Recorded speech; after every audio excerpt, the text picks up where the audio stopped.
Welcome to the Truly Passive Income Podcast. I'm Neil.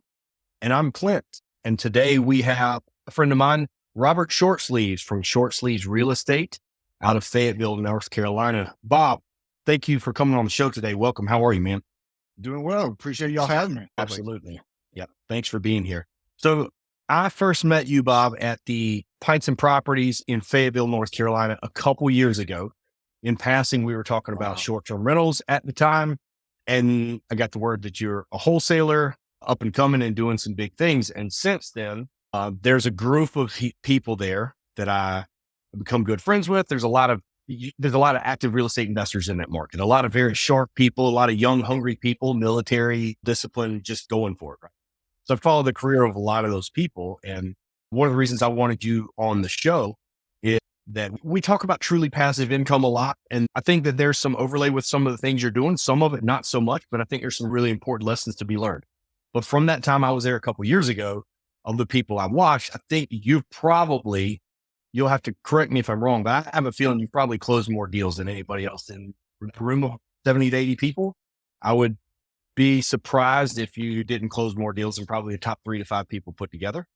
And you tend to talk about your family and about your wholesaling business and not much else. You're not really flashy about a lot of the stuff you're dealing with and what you're doing. And so I wanted to try to pry some of that out of you today. So with that being said, I've already talked too much. Tell us a little bit about yourself and your background. Sure, man. Yeah. Grew up in Alabama. So graduated high school and all that from Alabama and joined the Army right away. I think I was hanging drywall at the time. And yeah, it was hard for me to decide if I wanted to buy beer or food kind of thing. So I ended up deciding I need a career. So joined the Army and I spent 15 years in the Army, did about 10 years as a truck driver, bunch of deployments and all that stuff.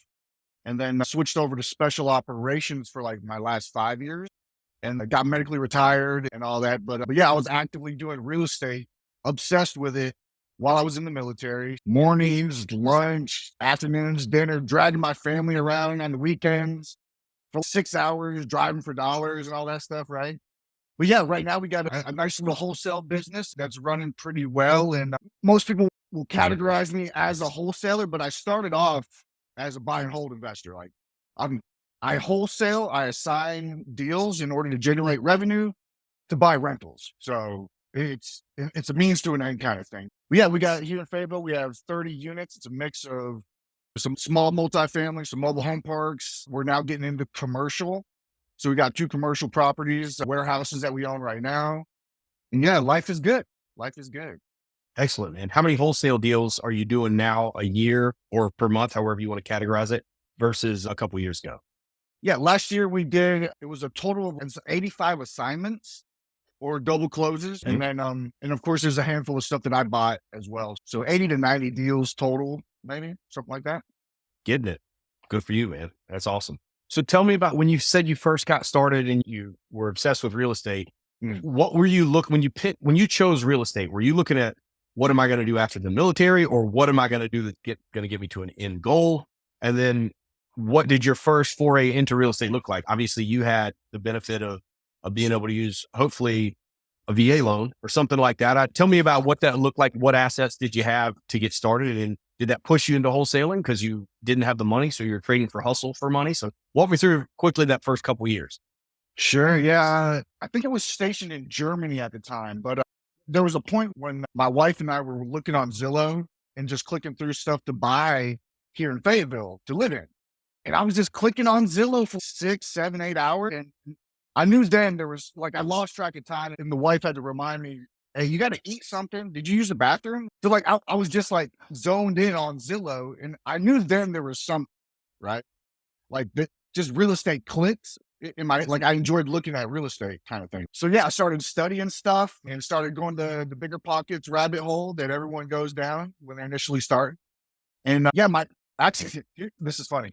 I think Brandon Turner said something about, this is how I heard it in my mind. Don't be a little punk, go out and make a move and buy something. Right. And so I heard Brandon Turner say something to that effect. And then I bought a rice field in Indonesia. Great cash flow. Yep. That's what. So my wife's Indonesian yeah, an opportunity popped up. So I cashed out my Roth IRA and bought a rice field for $20,000. So that was my very first investment. We're in the process of selling it right now. But yeah. Tale as old as time. I've heard that one a million times. That old chestnut. That's the strangest beginning of real estate investing I've heard since.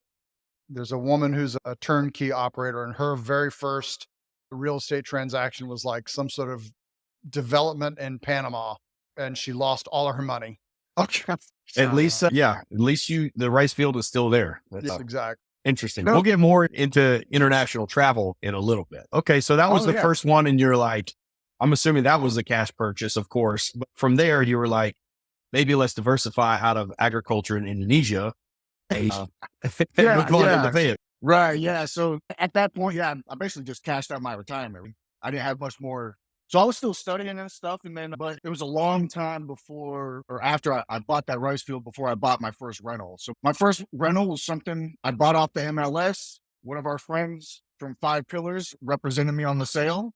My first two purchases were rentals. So I came into this wanting to buy rentals, not wholesaling. That I was planning on buying from wholesalers, right? And I was planning on working with agents to find me deals. But I realized that I can find deeper deals. So I bought a couple rentals and I've sold those because they doubled in value in the spike and all that. So like it was a return on equity thing. But yeah, then I came across something that was talking about driving for dollars and people finding deals like 50 cents on the dollar kind of thing. I was like, really? That's a thing? So yeah, I hit the streets and my first wholesale deal was something I got under contract, totally intended to close on it and buy it myself. But a buddy of mine was like, hey, let me get it. And I was like, sure, let's try out this assignment of contract. And I made like $3,000 and that was my first wholesale deal. So it just happened by accident. And then I started going down that rabbit hole of active income with real estate via wholesale to generate more revenue so I can buy more property. Yeah. What time frame was that, Bob? So that was May of 2019. I bought my first. That was your first. That was your first deal, May of 2019. That was my first rental. Yeah. Then soon after that, I bought another rental about 6 months later. And this was the burst strategy, just straight up burst strategy for those, I think. And then, yeah, I did a wholesale deal after the second one. Yeah.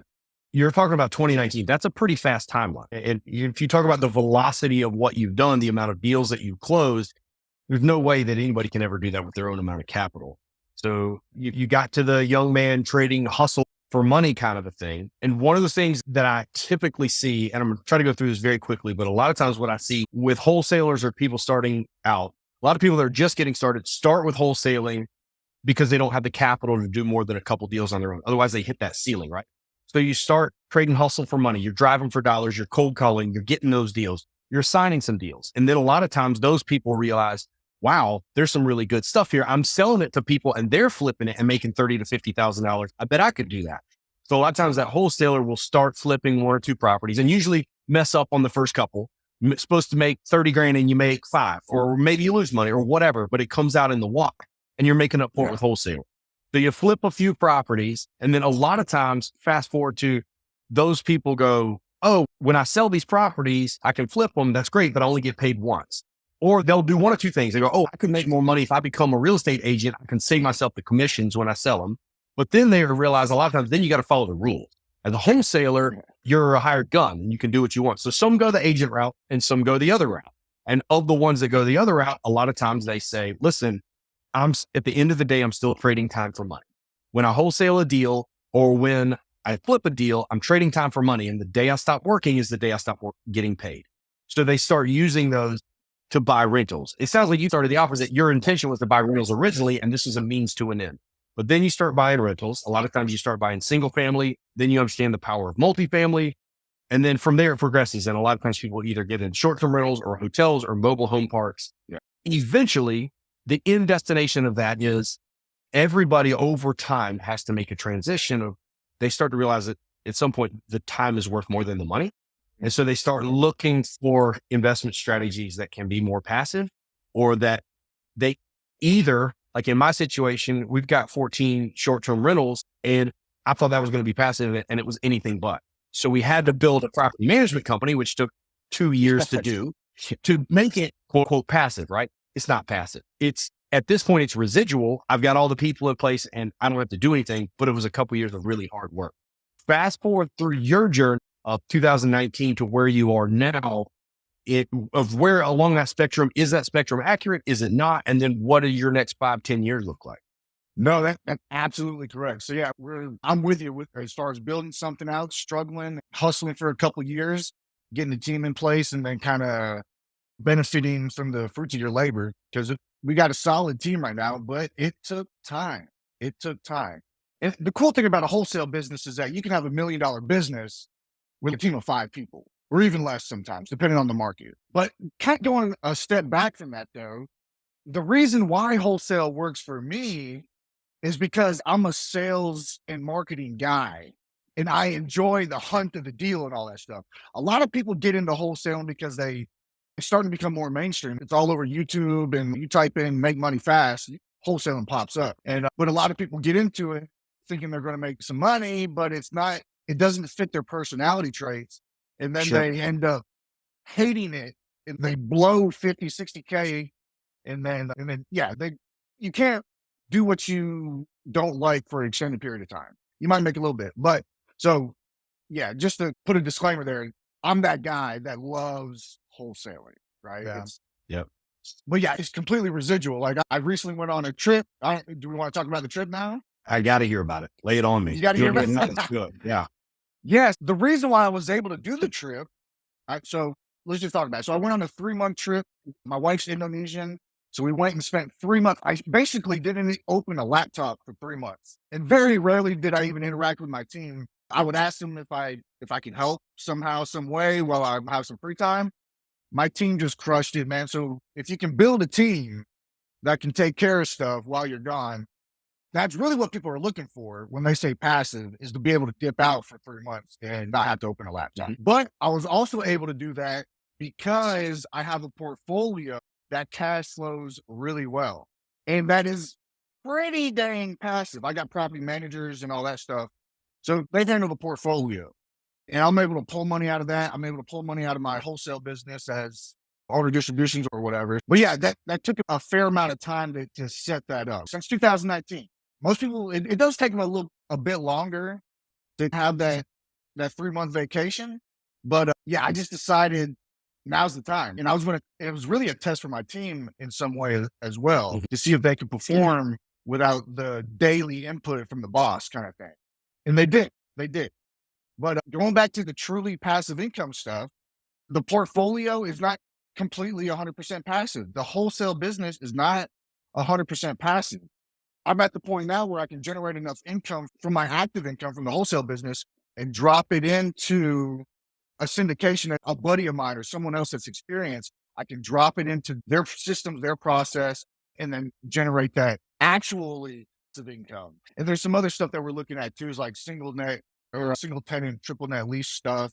Quite a bit more passive than the residential single family stuff that we have. But yeah, I'm on the hunt. I'm on the hunt for truly passive income. You've come to the right place. So I want to ask a question. In Tim Ferriss's book, The 4-Hour Work Week, he talks about once he started traveling and he had built a business, it forced him to build systems and build a team. And he actually made more money once he had removed himself as the bottleneck in that team, because now the team was free to work within the system without you as the block. Did you experience that at all, or did things start to fall apart, or what? No, we didn't make more money. I'll tell you that. We did not make more money. No, things definitely started going the opposite direction.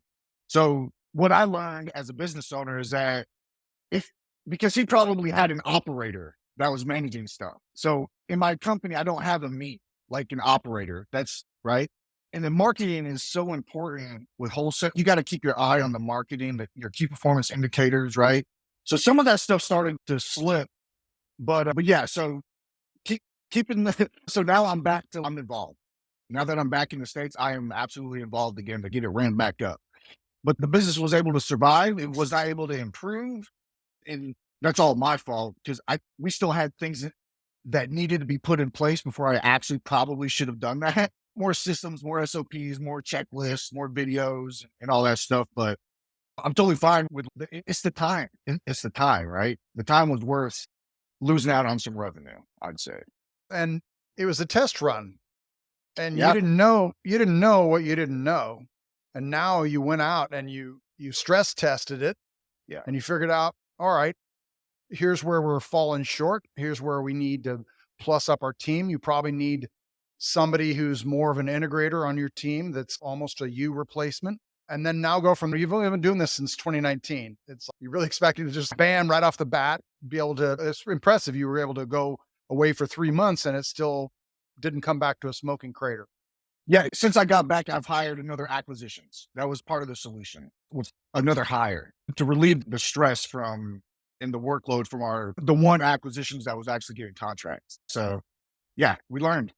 Yeah. And what a valuable lesson. To learn that lesson by itself is important. To learn it when you're traveling for 3 months abroad, sign me up. But like Neil said, it's a trial run. One of the pitfalls of being an entrepreneur and of being a sales and marketing, I'm a sales guy. It's medical sales for 16 years. That's my background. And one of the pitfalls that you can fall into there, and I'm not saying I'm the best example, but on some level, it applies to most people that are in that role, is that whether you tend to like it or not, if you love it and you're passionate about it and you're good at it, a lot of times you are the business. And so when you take Bob out of the equation, it's unrealistic to get the same results because you are the business. And that's really hard to replace because you can't train the fire in the belly that you have. Like your level of success and what you've achieved since I met you just a few years ago, that's not something you can make enough videos on. Right. And so like the Dan Sullivan book, Who Not How, was transformative for me in our property management company because I was asking those entrepreneurial questions. How do I do this? How do I do that? How do I do this? And then I listened to that book and the reality was I don't need to know. I just need to find out who do I find or can find that does know how to do that at a better level than me. And when I got to the point of we found the people, and a lot of times it was right there in front of you, I just had to challenge them. The reality was when I stepped away from my medical sales career and when I stepped away from the operations of our property management company, it was because the numbers made the decision for me. And the people that I had put in place, frankly, are better than I am. They're just better. And when I stepped away, it was like kind of dipping a toe out almost. Now let's see how this goes. And it did better than when I was there. And I was like, oh, that's humbling. Okay. Yeah. I kind of suck compared to these people. They're really good. But that Who Not How book was transformative for me. But it's a problem when you're doing everything that you've done is that you are the business. Right. And so that's something it's really hard. It's really hard to train for. And it's a pitfall. Yeah. The Who Not How was super important for me too. Yeah. What's super important too is having the right people in the right seat and having a business. And then if you put someone in a seat and they're floundering, right, do another assessment of their personality, have an open conversation with them. Super important as leadership and all the stuff I learned in the military. You want to be approachable. Like your subordinates need to be able to talk to you, right? So a person that was sitting in the wrong seat, now she's working as our operations. So now I can use my visionary mind and I just say, good ideas, blah. And we have a good idea tracker, right? And I'm like, hey, Caitlin, can you go ahead and knock this stuff out? Can you do this research on this?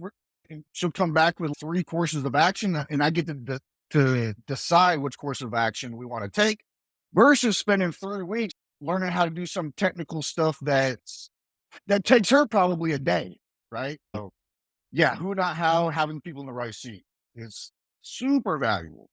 So something to keep in mind is that a lot of people can be very good, how do I put this? Very good salesman, a very good marketer, but not such a good businessman. And I think that's the struggle that so many people have, whether it's a property manager who starts off really good and they're just on top of everything. But as they start to scale, things start to break because their zone of genius is so specialized into whatever it was that got them to where they are. And they struggle to find that who, not how, and to integrate that person into their business. And that sounds, you've gotten a lot of the way there, but it sounds like you could still get a lot further.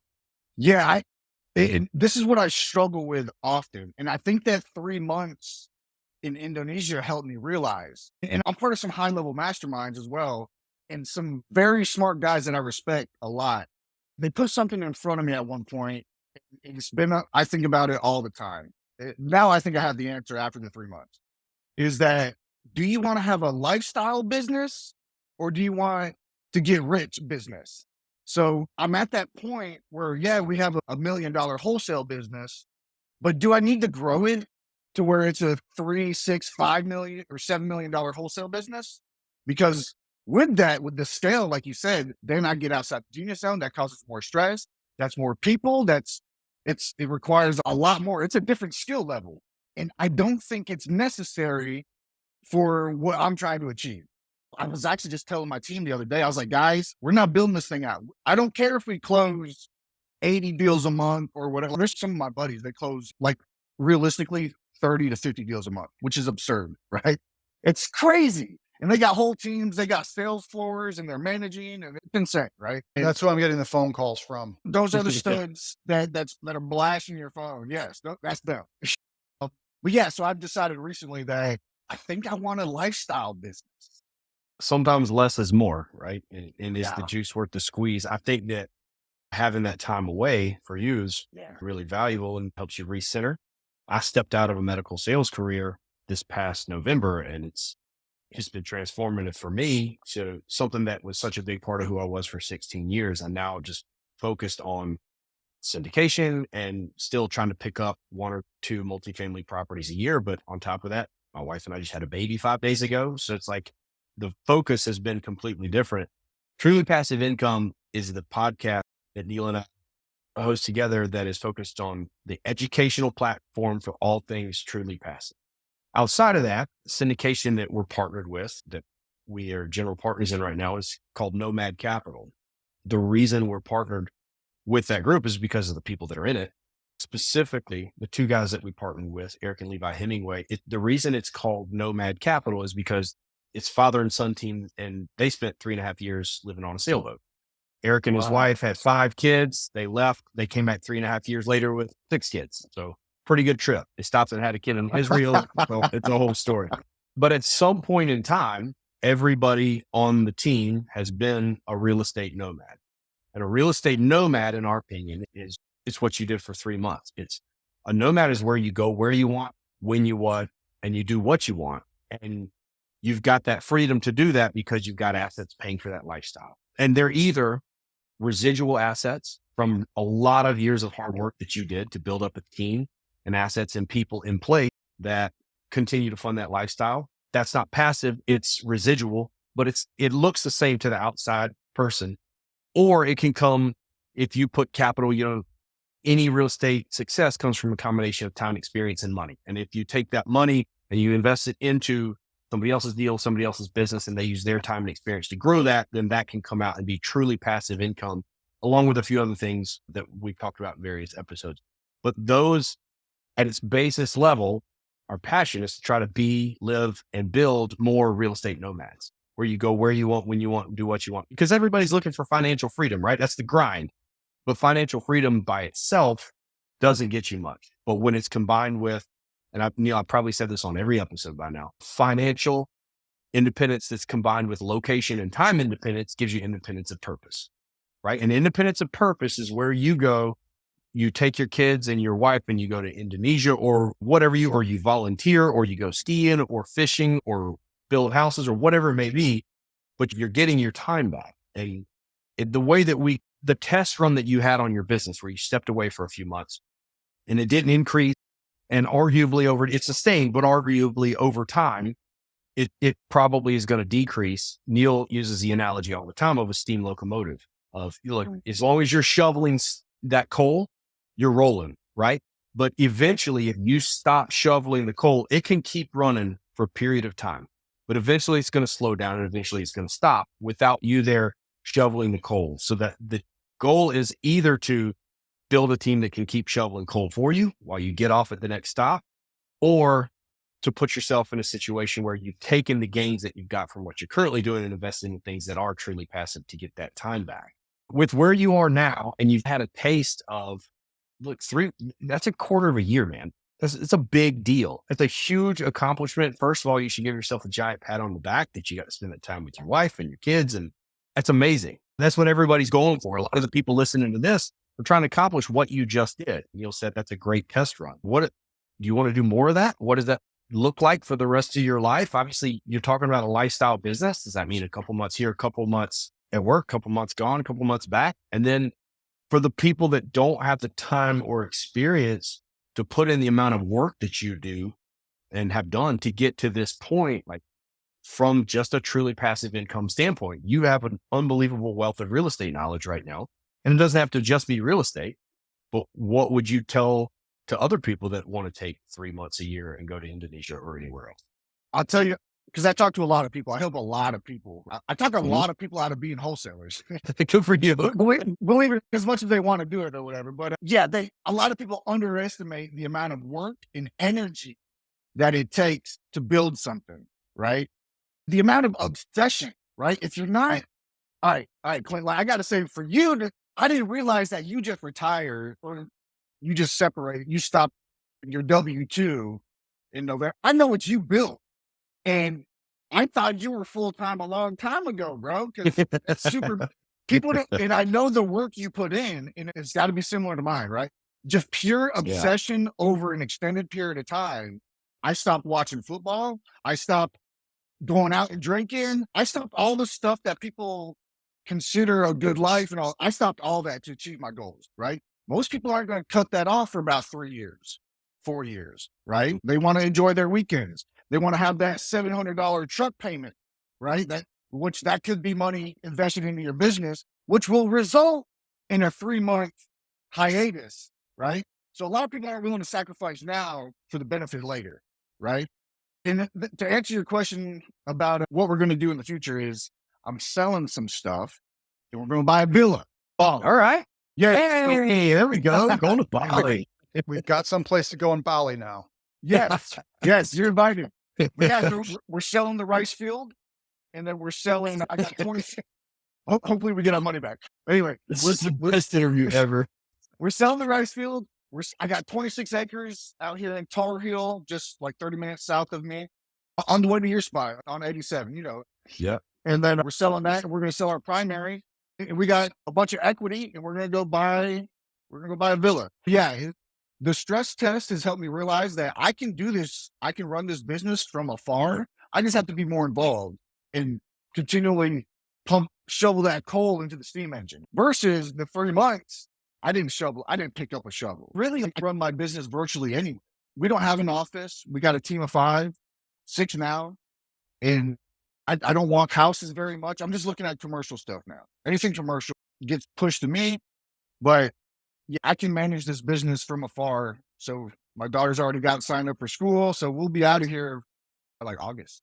That's amazing. Congratulations, man. Yeah, it's fantastic. So one of the things I love about that story is how much it aligns with the whole concept of a real estate nomad. Yes. And is that one of the things we all love about real estate is that you can use the power of leverage. And for me, when you're able to create a stream of income or some sort of wealth that allows you to then take the money that you've earned in not necessarily a high cost of living area, but an area where there is opportunity, and then take it and spend that money someplace where the money goes 10, 20, 30 times as far, it's double leverage. And it's something I love and I dream about this all the time. I don't know that my in-laws are going to let me move my family to Bali anytime soon, but it's a squad. It can be on my bucket list. I've got it up there on my vision board. But so I applaud that. That's fantastic. Appreciate that. Yeah, that's a huge deal. So for people not able to reap the rewards of effort you've been putting in, essentially for the last 4 years and the years all before that, when you were doing research and learning and just being a sponge, what's the best way that you think other people can get involved in truly passive income? I know that as a wholesaler, and you've probably done some flips and probably been involved hard money lenders and things like that. And you're obviously aware of syndication. You've been doing observations there. What is the best way in your mindset moving forward for you to take money that you have coming out and turn it into truly passive income, or for other people, things that they can start educating themselves on to end up in Bali one day with the lifestyle paid for by truly passive income? Yeah. First off, people have to find a way to increase their income, right? Like you need a way to generate active income so that you can ultimately dump that into something that will produce truly passive income. It's just not going to come out of anywhere. So even if you're an operator and you're running the syndication, that's not passive, brother. That's right. I've been part of those masterminds and that is work. And I pulled out of that mastermind because I don't want to run a syndication. It's a special person to run that. A very like smart, intellectual, you guys, right? I am not that guy. I want to be hitting the streets with shaking hands, kissing babies with grandma, right? That's just my personality. And that's what I learned about myself, right?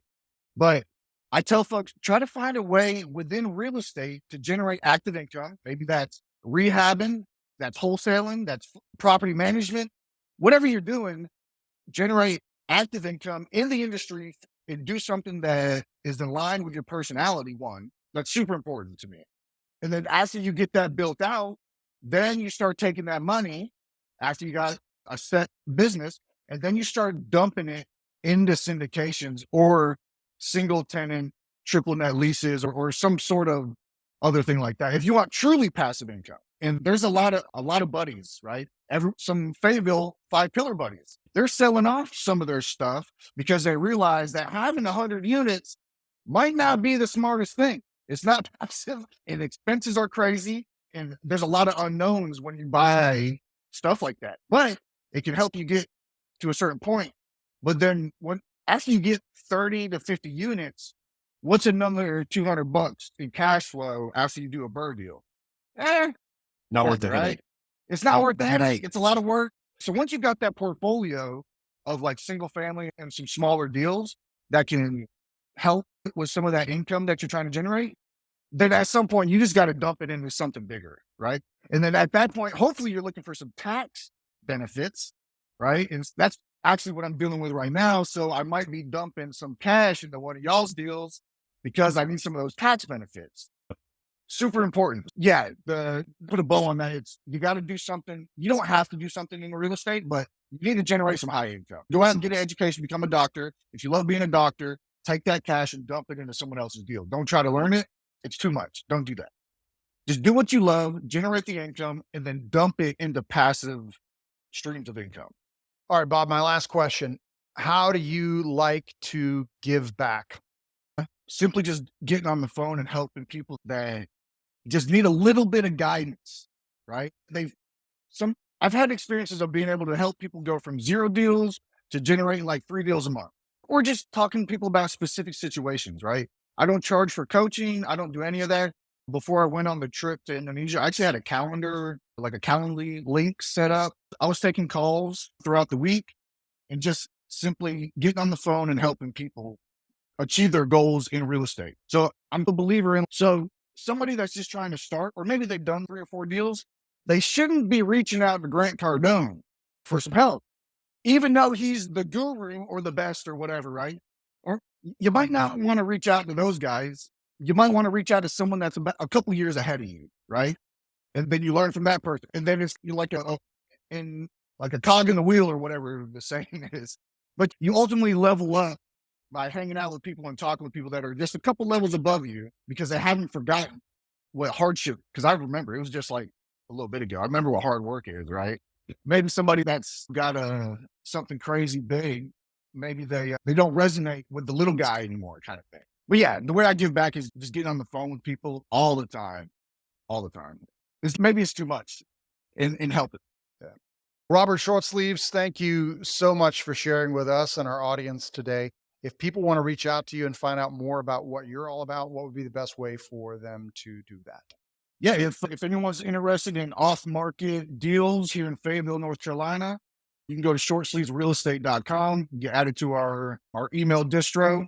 We push out, seems like 3 deals a week. And then, yes, you guys want to add me on Facebook or Instagram or whatever. Yeah, Bob Sleeves on both of those. Sounds great. All right. Hey, Bob, thank you for making the time for this, especially with such a lot to plan for over the next few months. I can't wait to see your success. And please keep posting pictures so that we can follow your adventure. Will do, brother.